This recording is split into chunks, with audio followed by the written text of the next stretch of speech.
Okay, now what about solving exponential equations?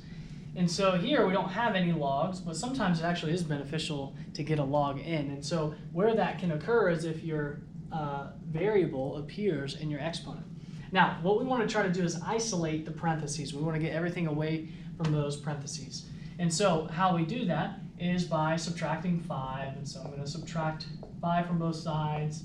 And I get 4 times this 2 raised to the 2x minus 1 power. And this is equal to 24. Then I'm going to divide both sides by 4 to get rid of that 4. And now my parentheses are isolated. So I'm really just left with 2 raised to the 2x minus 1. And this is equal to 24 divided by 4, which is 6.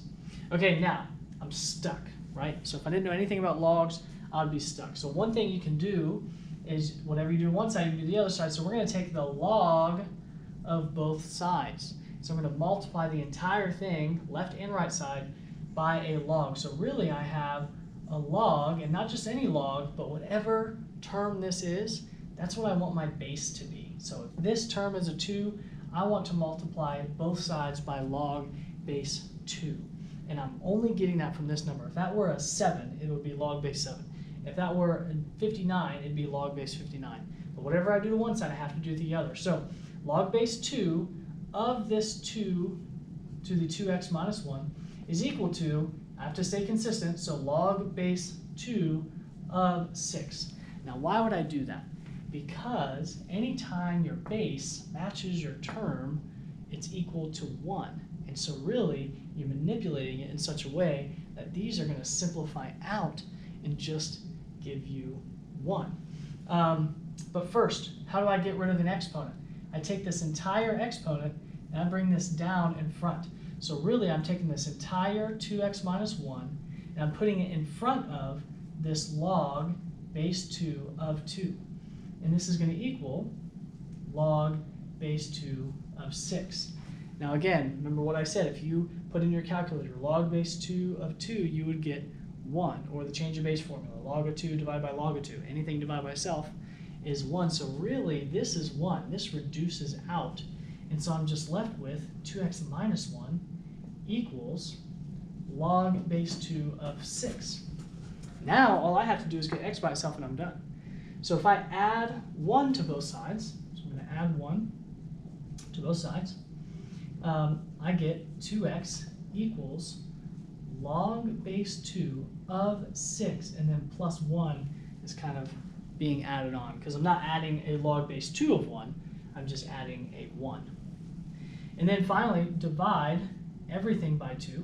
So when I divide both sides by 2, I get that x equals log base 2 of 6 plus this 1, all divided by 2. Now, how exciting is that? We need to know what number that is. And I need to figure out this log base 2 of 6. And so what I would suggest is doing the change of base formula. So what we're going to do is we're going to change this log base 2 of 6, and we're going to use the change of base formula. And we're going to say this is log of 6 divided by log of 2.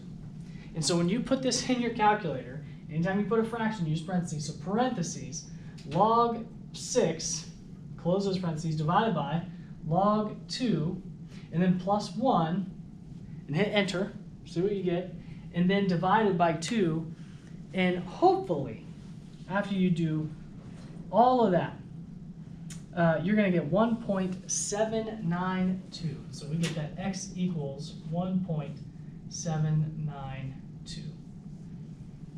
So, solving exponential equations can be challenging, and it's challenging when the variable is in the exponent.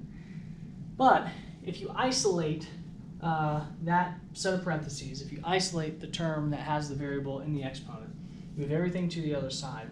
What you can do is take the log of both sides, and you want to take the log of both sides in such a way that whatever your term is going to match the base. So that when you bring your exponent down, that base of 2 is going to simplify with that term to be 1. And then from there, you can solve in regular algebraic forms. However, you are still going to have to use the change of base formula later on down the road. So be careful with calculator and using order of operations, but with a little bit of practice, this won't be too bad.